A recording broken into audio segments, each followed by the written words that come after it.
What's up everybody, Jay here from Tap and Turn Gaming, coming at you today with another video in our series of Secret Tech. So today we're going to be looking at the top 10 Golgari Secret Tech cards.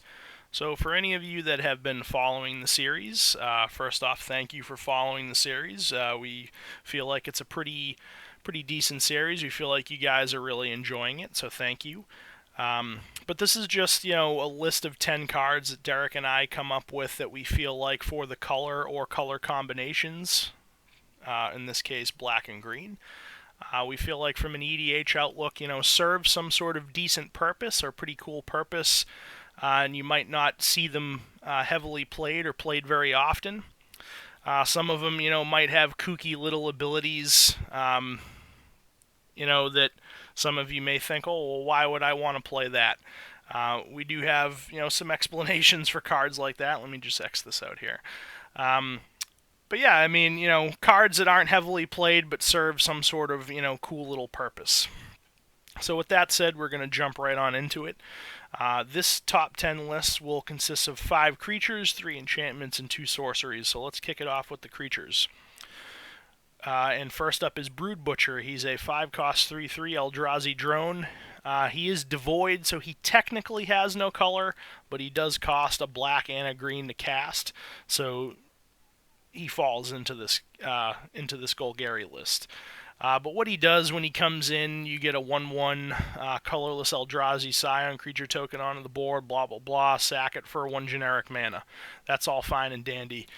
His second ability is what I really like about him, where you can pay a black and a green and sacrifice a creature to give target creature -2/-2 until end of turn. So for me personally, that's really nice. A sack outlet, I personally really like to have sack outlets on the board. Sack outlets that actually do something, to disrupt my opponent are even better. So this guy is a sack outlet that will potentially kill creatures off for a black and a green mana. And kill them in a way where you'll get around things like indestructible. Maybe your opponent has an Avacyn down and, all their stuff's indestructible. Well, you could use this guy to get around that. So I feel like that's a pretty solid ability, and that's why we included him on the list. And I personally, it is a relatively new card from Battle for Zendikar, but I haven't seen this guy played very often, so I felt like he would fall pretty good onto this list. Excuse me. Next up, we have Corpsejack Menace. He's a 4-cost 4/4 fungus. If one or more +1/+1 counters would be placed on a creature you control, twice that many are placed on it instead, basically. So he's kind of one half of Doubling Season. Doubling Season will double all the tokens you get and double all the counters that get put on your things. This guy will just double all the +1/+1 counters onto your stuff. I personally do play this guy in a few of my decks. I know I play him in my Mazarek Crawl Death Priest deck. I see this guy a pretty decent amount, but not too much where, like, every deck that I come across that runs black and green plays this guy, because he only finds a home in a very specific style of deck. If you're not planning on putting lots of +1/+1 counters on your guys in your deck that runs black and green, then why would you play this guy? You probably wouldn't, but if you are playing a deck that wants to play with +1/+1 counters, this guy's an auto include.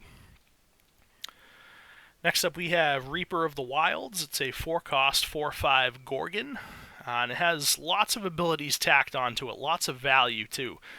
So the first ability is whenever another creature dies, scry 1. That right there is great on its own. In Commander, creatures are inevitably going to die. It's just going to happen. That's just the way that it is in Commander. It's a very wrath-heavy meta, especially if you're playing multiplayer. Everybody's probably going to be packing some sort of board wipe, and even spot removal as well.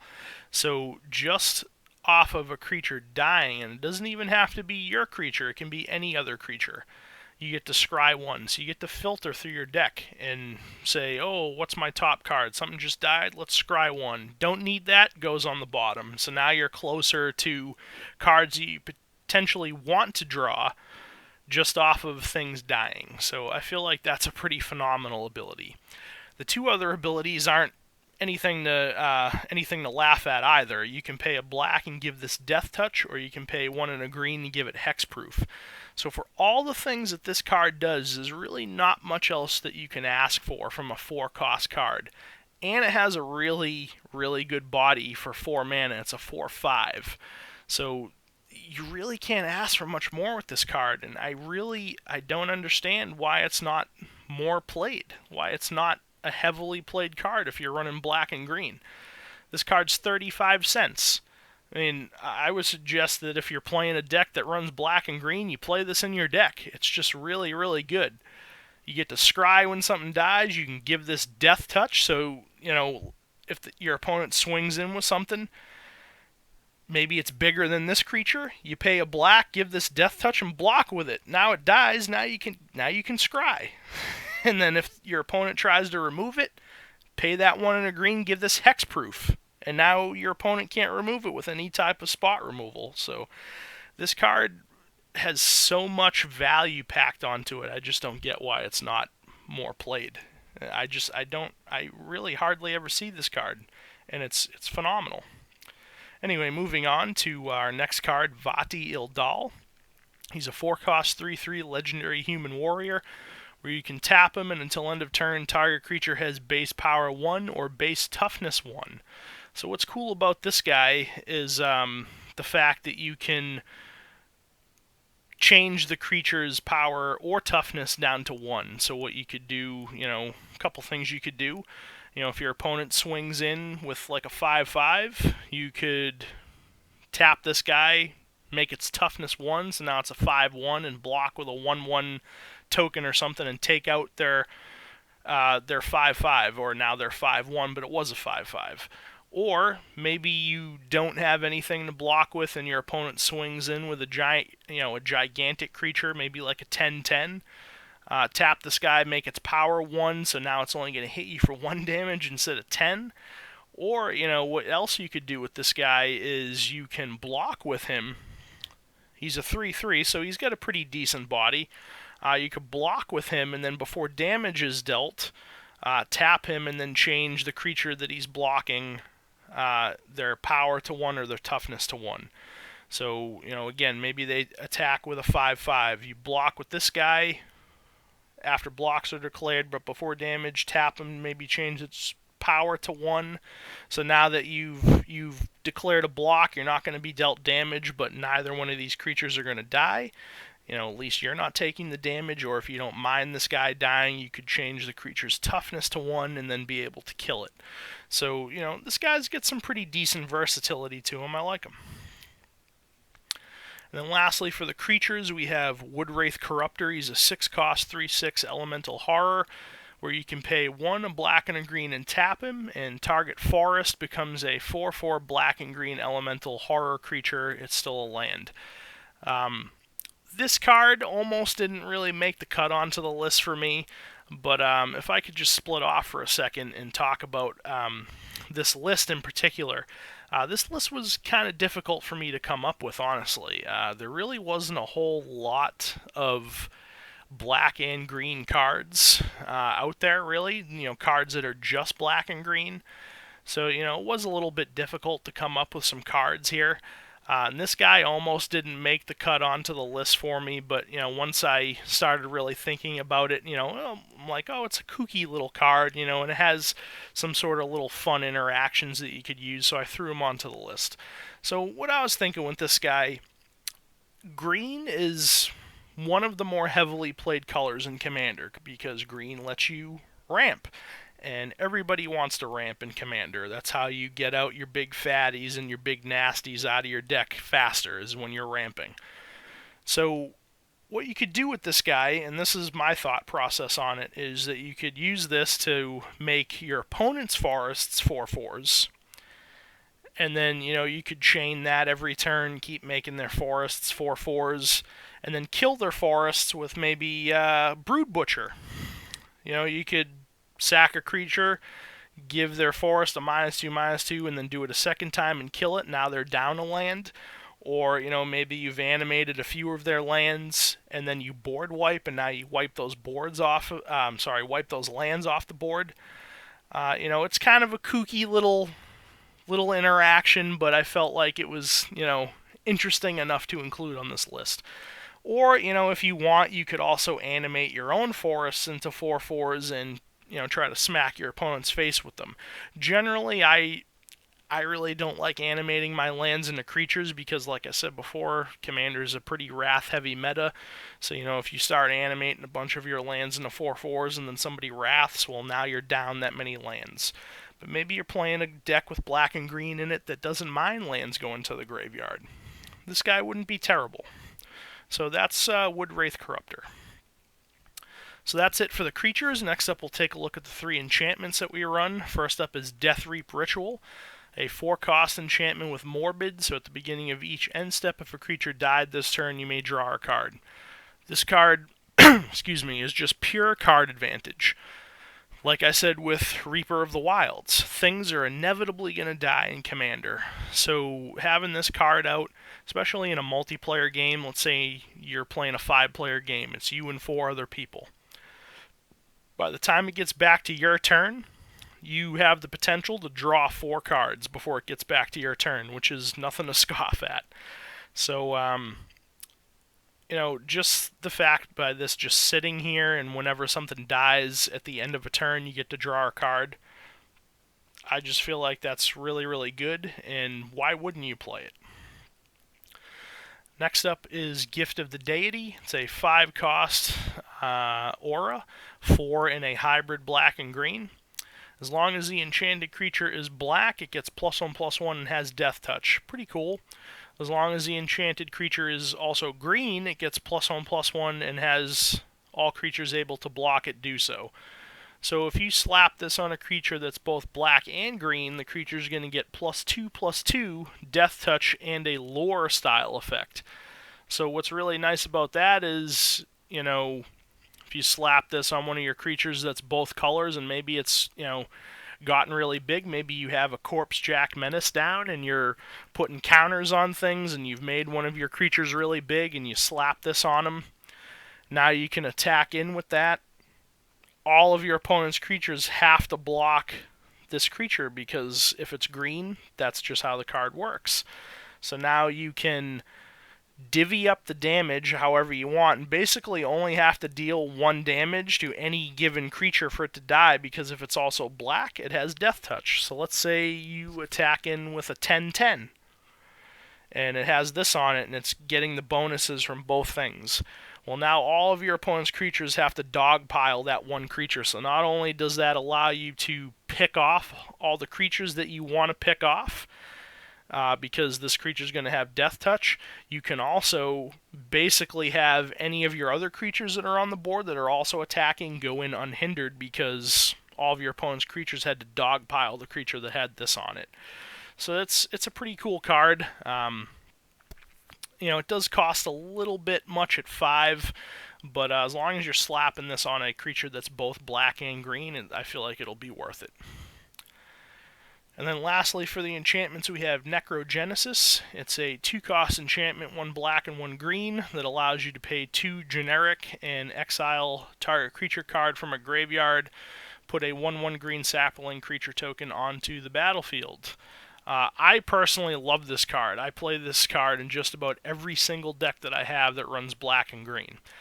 But I generally don't see it played by a lot of other people. So the reason why I really like this card is, 1, it's cheap to play. It only costs 2.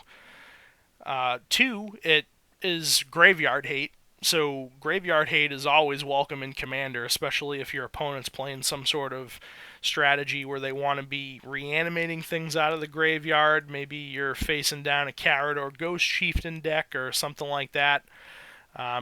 You can exile your opponent's creature cards from their graveyard, and 3, you get a 1/1 creature token out of it. So it's cheap to play, graveyard hate, and token production on a 2-cost card. There's really not much else you can ask from it. So I really like this card, and I honestly don't see it played very often. It only costs 25 cents, or 24 cents technically, but, I would suggest that if you run black and green in your deck, you play this card if you don't already. And then lastly, our 2 sorceries. We have Gaze of Granite. It's a 3-cost sorcery with an X cost. Destroy each non-land permanent with convert a mana cost X or less. So if you really just need to wipe the board completely of everything but lands, as long as you dump enough mana into this, you probably will be able to do that. So if you dump 4 into the mana cost on this, you'll blow up every non-land permanent that costs 4 or less. Obviously, if you dump more into it, you're more likely to blow up more things. But the fact that it will destroy non-land permanents, that's artifacts, creatures, enchantments, planeswalkers, everything like that, that's not a land. So obviously it gets better the more you dump into the X cost, but if you're in green, you're probably playing some sort of ramp anyways, so it's not going to be too difficult for you to dump a pretty hefty amount into the X cost on this. And then lastly, we have Gerard's Orders. It's a 4-cost sorcery, 2, a black and a green.